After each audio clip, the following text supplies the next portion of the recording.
This is Democracy Now!, democracynow.org, The War and Peace Report. I'm Amy Goodman. Environmental Protection Agency Administrator Scott Pruitt was grilled by lawmakers Thursday on Capitol Hill after a slew of scandals over his spending habits and ties to industry lobbyists. Pruitt faces more than a half-dozen investigations. Among the scandals, he paid only $50 a night to live in a Capitol Hill condo owned by the wife of a prominent Washington energy lobbyist whose firm represents a roster of fossil fuel companies. Pruitt had a $43,000 soundproof phone booth installed in his office, which the Government Accounting Office says was illegal, that it violated spending laws. Pruitt had the EPA spend $3 million on his security detail, including 18 full-time agents. Pruitt routinely travels first or business class, reportedly because Pruitt was confronted by economy class customers angry over his policies. On Thursday, lawmakers demanded Pruitt's resignation. They pressed him on reports he's retaliated against employees who raised concerns about, among other things, his spending habits. This is New Jersey Democratic Congressmember Frank Pallone. It has been reported that at least 5 EPA employees were recently reassigned, demoted, or otherwise retaliated against after they raised concerns about your spending. Is that correct, yes or no? I don't ever recall a conversation to that end. I'll take that as a yes. EPA Administrator Scott Pruitt claimed during Thursday's hearing that allegations of unethical behavior are untrue and intended to derail President Trump's agenda. Much of what has been targeted towards me and my team has been half-truths, or at best, stories that have been so twisted that they do not resemble reality. And I'm here, and I welcome the chance to be here, to set the record straight in these areas. But let's have no illusions about what was really going on here. Those who have attacked the EPA and attacked me are doing so because they want to attack and derail the president's agenda and undermine this administration's priorities. I'm simply not going to let that happen. For more, we go to Washington, D.C., where we're joined by Emily Atkin, a staff writer at The New Republic. Her latest pieces include Scott Pruitt is forced to confront reality, and the EPA is acting like big tobacco. Also with us from Berkeley, California, is Michael Brune, the executive director of the Sierra Club. Emily Atkin, let's begin with you. Talk about yesterday's hearing. Talk about the allegations against Pruitt and the more than half-dozen Inspector General investigations of the sitting EPA administrator. Sure. Yesterday was sort of a master's class in the art of deflection and denial of, like you said, the fact that there are a dozen investigations going on regarding the administrator's behavior. Scott Pruitt sat in front of Congress for 6 hours yesterday and basically said he either wasn't responsible for the scandals that are facing him, or he didn't know about them at all, or they were being blown out of proportion. I don't think that he didn't know about where he lived, that he was paying $50 a night to energy lobbyist family to stay in an apartment where, if he doesn't stay there that night, he doesn't have to pay $50 well, his deflection a night. For that was different. You know, his deflection for that was, well, the EPA Ethics Council said that this was fine. What he didn't know about was, say, was whether or not his staff that had been relocated was a retaliation for anything. He said, oh, well, that was just because they had performance issues. He didn't know whether or not there was a $43,000 soundproof booth installed in his office. He didn't know it was that expensive. It was, like I said, a master's class in deflection, and I don't think he actually swayed anybody that wasn't already convinced either of his guilt in all of these matters or of his innocence. I want to turn to Democratic Congressmember Ben Ray Lejean of New Mexico questioning Scott Pruitt. Mr. Pruitt, today you repeatedly blamed your chief of staff, your chief counsel, career officials, and others. Yes or no, are you the EPA administrator? I said that in my opening statement, Congressman. And I didn't blame anyone. I just simply shared facts with you as a Mr. Administrator, it's just a simple yes or no question. Sir, are you the EPA administrator? I said in my opening statement that I take responsibility. I've made changes historically and making changes going forward. And I simply have not failed to take responsibility. I've simply recited the facts of what's occurred. It's a simple question, Mr. Pruitt. Are you the EPA administrator? Yes. Just to be clear, do you run the EPA? I do. Yes or no, are you responsible for the many, many scandals plaguing the EPA? I've responded to many of those questions here today with facts and information. Are you able to answer that in yes or no? That's not a yes or no answer, Congressman. It's pretty simple that it's a yes or no answer here. There is clear concern with what's been happening, not just by the entire Congress, and I appreciate you being here today, but these questions need to be asked and answered. And we have answered them today. And you are not the only one that has been doing these ugly things, these horrific things, these scandal-plagued things in this administration, and I hope that this is one of many hearings that this committee will have so we can get to the bottom of this and make sure taxpayers are made whole. That's Democratic Congressman Ben Ray Lujan of New Mexico questioning Scott Pruitt. Michael Brune, you head the Sierra Club. Your major concerns about Scott Pruitt, and were they addressed yesterday in this hearing?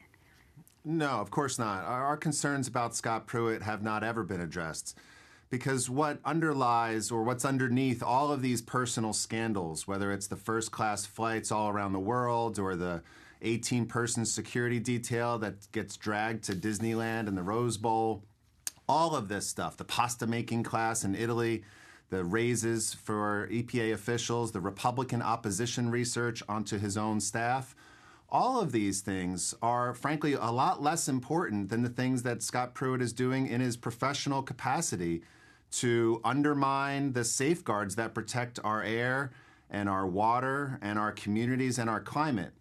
Scott Pruitt personally supported the Dakota Access Pipeline, supported the Keystone XL pipeline, supported the pulling out of the Paris Climate Accords. Scott Pruitt has personally supported the undermining of the Clean Power Plan, which would limit the amount of air and water pollution coming from coal-fired power plants. He's supported and he's personally lobbied for gas pipelines to be built, gas export terminals to be built. He's personally supported the rolling back of regulations that would limit the amount of methane pollution coming from power plants and pipelines. He is the most corrupt EPA administrator that we've ever had in our country's history. We now have 200 members of Congress, Democrats and Republicans in the House and the Senate, who are calling for his resignation, and it's because he is undermining the quality of our air, of our water, of our climate, and our communities, and he is unfit to serve as EPA administrator. Can you talk about, I want to play for you Frank Pallone, Congress member, Democrat from New Jersey. In October 2017, right before EPA abandoned the rulemaking, Drew Wynn, a 31-year-old small business owner in South Carolina, died while using methylene chloride. Drew's brother is here today, and I want to thank him for traveling here from South Carolina and continuing to advocate for a ban of this deadly chemical. Were you or others at EPA aware of Drew Wynn's death when the agency abandoned the ban of this deadly chemical, yes or no? Were you aware of his death? I think it's important, Congressman, to know that we have a proposed ban in place that is being considered. Well, obviously you're not going to admit whether you know about Drew's death. Unfortunately, in February, another 31-year-old man, Joshua Atkins, died using a methylene chloride paint stripper to refinish his bike. I learned about Joshua from his mother, Lauren, who sent me a deeply touching letter. And I would ask unanimous consent, Mr. Chairman, to put that letter into the record, in which she states her hope that her son will be the last to die from this chemical. Can we make sure we see the letter? Yes, I'll give it to you right now, Mr. Chairman. Again, Mr. Pruitt, your deregulatory agenda costs lives. Real people with names, with brothers, with mothers. You have the power to finalize the ban of methylene chloride now and prevent more deaths, but you haven't done it. Do you have anything to say to these families at this point? Congressman, as I was trying to indicate earlier, there is a proposed ban in place that we took comment on that we are reviewing presently. There has been no decision at this time. Obviously, I have nothing to say to these families. Look, you say you're going to do something, but these chemicals are still on the shelves. Democratic Congressmember Frank Pallone questioning Pruitt at yesterday's hearing. Emily Atkin of the New Republic. Talk about the cases he's talking about here. These were the most effective moments of yesterday's hearing, I think. What Congressman Pallone is talking about are the dozens of deaths of Americans who have inhaled paint strippers or other household items that contain methylene chloride. And what he's talking about is there was a proposed ban of methylene chloride put in place by the Obama administration right before Trump took office. A few months later, Scott Pruitt's EPA delayed that proposed ban, and as you heard him say, they're reviewing it. And that's happened across the board at EPA. What Scott Pruitt has done in terms of his policy actions is he's delayed regulations in an attempt to either repeal or weaken them later, but just put a hold on these processes.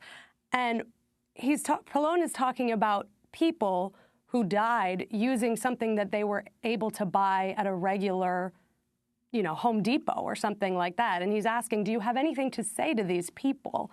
And Scott Pruitt, I don't think he was prepared for those questions. I mean, he had a 23-page document preparing him for questions about his ethical scandals, his alleged corruption, his alleged taxpayer waste. I think he was less prepared to deal with questions like these from Pallone that cited real people affected by his policies. And you actually saw members of Congress do this all day.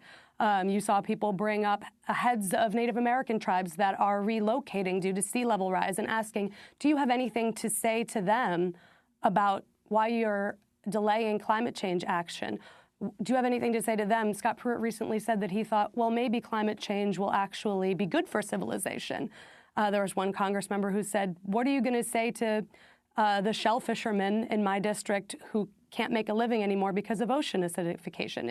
Is he going to flourish? And Scott Pruitt did his thing that he does, which is he deflects. He starts talking about the policy. He says with respect to a lot. He does sort of the opposite thing that Trump does, which is Trump talks very simply to try and give you the point.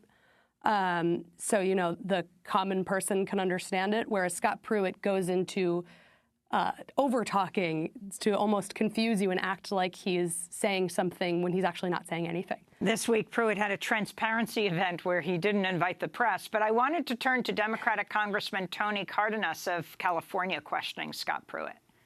The list of your failures is long, and your wasteful spending is an embarrassment to government and very offensive to the taxpayers who pay all of our salaries. This administration is so packed with unethical behavior, but yet at the same time, you have to understand that your power directly impacts health and well-being of vulnerable populations in this country. Seniors, our children, our sick, and our disabled. It's tempting to ask why you spent nearly $68,000 on hotels and travel from August through February just in 5 months, and $50,000 on modifications to your office, including a privacy booth that cost over $43,000, and an oversized desk with ornate woodworking that costs over $2,000. But we already know that some of these purchases were made in violation of federal laws. When you appeared before the subcommittee in December, this subcommittee, you said that your phone booth is used for classified conversations and sensitive conversations with the White House. Has this $43,000 phone booth, has it been certified as a SCIF? And also, so using it are you using it for classified conversations? Is that appropriate? It has not been certified as a SCIF, and it does provide protection on confidential communications. And I think it's important, Congressman, to know where this originated. I did have a phone call that came in of a sensitive nature, and I did not have access to secure communications. I gave direction to my staff to address that. And out of that came a $43,000 expenditure that I did not approve. That is something that should not occur in the future. You're not taking responsibility for the $43,000 that was spent in your office. You're saying that staff did it without your knowledge? Career individuals at the agency took that process through and signed off on it all the way through. Okay, so you were not involved in that? I was not involved in the approval of the $43,000, and if I'd known about it, Congressman, I would have refused it.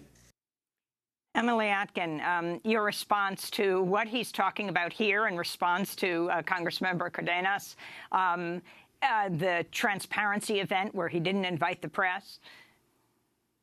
Sure. I mean, it's incredible to hear him say that career employees did this at the EPA with regard to his $43,000 soundproof booth. What he's saying is not only did he not approve that expenditure, knowing that Scott Pruitt has been so obsessed with his own security and secure communications, sweeping his office with bugs for listening devices. He's saying neither he nor his political staff, so the people that he brought in, had anything to do with that. When at the same time, you mentioned the transparency event where reporters weren't invited. Secrecy and security have been a hallmark of Scott Pruitt's EPA. And it's sort of mind-blowing to hear him say that he had nothing to do with something that clearly is so core to him. The Government Accounting Office said this was illegal because expenditures of more than $5,000 had to be approved. This was $43,000. There was a soundproof booth in the EPA already on another floor, and this one hasn't even been certified as soundproof. But Michael Brune, if you could talk more about his record and how you feel the Republicans versus the Democrats dealt with Pruitt yesterday. And are you calling for his resignation? Oh, we're most definitely calling for his resignation. He is unfit to serve as EPA administrator, and we've been pleased by the small number of Republicans thus far in the Senate, but an increasingly large number of Republicans in the House that are also calling for his resignation. Look, it's clear that this is a person who should not be EPA administrator. He should never have been appointed. He certainly should never have been confirmed, and he should be removed from office as quickly as possible. And as I said earlier, this is the scandals around the phone booth or the security detail, all of the stuff with his first-class travel, the sweetheart deal to stay at a luxury condominium a couple blocks from the Capitol. All of that is an abuse of taxpayer funds, and people should be outraged by it because you're paying for it as a taxpayer. But what I believe is more concerning and was reflected in Congressman Pallone's testimony is the impact that Scott Pruitt's decisions are having on you and me, the health of people all across this country. Right now, Scott Pruitt is working on undermining the Clean Car Standard, which is a standard that is supported by 90% of Americans, Democrats and Republicans, because it cuts air pollution, cuts water pollution and climate pollution, and it saves people money. What it does is makes cars more efficient. It helps people to transition to cleaner vehicles, hybrids, plug-in hybrids, electric vehicles, or simply more fuel-efficient vehicles that reduces our dependence on oil, and it makes innovating industries in the auto sector more successful. This is one of a dozens of things that this EPA administrator is doing. He either is denying science, denying climate science, he's trying to muzzle scientists, dissolving scientific advisory boards. He's trying to undo safeguards, or he's cutting the enforcement of those safeguards. The enforcement at the EPA is down by 40%. So we are challenging this EPA administrator. We're challenging him in court every day, but we also need to see him removed from office as quickly as possible. And we have 30 seconds, Emily Atkin. Your latest piece is headlined, "The EPA is acting like big tobacco." How? EPA, Scott Pruitt, proposed a rule to change what kind of science the EPA can use in order to create regulations. It's marketed as a transparency policy, so the administrator is saying that only studies that use open data can be used. That actually disqualifies the vast majority of health research on air pollution, lead pollution, climate change. And what I describe in the piece is that this is a tactic lifted directly from big tobacco when they tried to disqualify research about the health effects of tobacco in order to avoid paying financial penalties. And I should just add that the tobacco lobbyist who worked on that for big tobacco is now taking credit for that for the EPA. I want to thank you both for being with us. Emily Atkin, The New Republic, Michael Brune, Sierra Club, and Emily will link to your pieces at democracynow.org. Coming up, as the Supreme Court looks poised to uphold President Trump's travel ban, we'll speak to Karen Korematsu, the daughter of Fred Korematsu, whose challenge of the internment of Japanese Americans during World War II went to the Supreme Court as well. Stay with us.